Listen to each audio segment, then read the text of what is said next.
नवऱ्याने दिलेली बाहेरची कामं पूर्ण करून, स्वतःचा आनंद थोडाफार जगून, काही स्वप्न बघून बाई दिवसभर काही ना काही करत असते.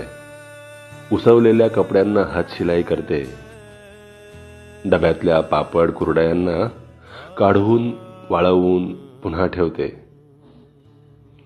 तांदळाच्या कण्या काढून ठेवते, वाटलेच कधी तर पितळीची भांडी काढून घासून ठेवते, आड्याचे भिंतींचे जाळे काढते, कधी खिडक्या दरवाजा पुसत बसते.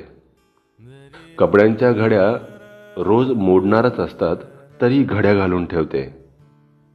कधी कुणी शेजारून मैत्रीण आलीच तर गप्पा मारत मारत लसूण सोलून ठेवते किंवा मेथी पालक निवडून ठेवते. यात मध्ये मध्ये स्वयंपाक, मुलांचं खाणं पिणं, दळण, भाज्या या सगळ्या गोष्टी तर ती सांभाळत असतेच. बाई हे सर्व करते कारण तिचे संसारावर प्रेम असते. इतक्या निगुतीने काळजीने ती बारीक सारीक गोष्टी सांभाळते, म्हणून तर ही सारी दुनिया आनंदी दिसते, हो की नाही? नवऱ्याने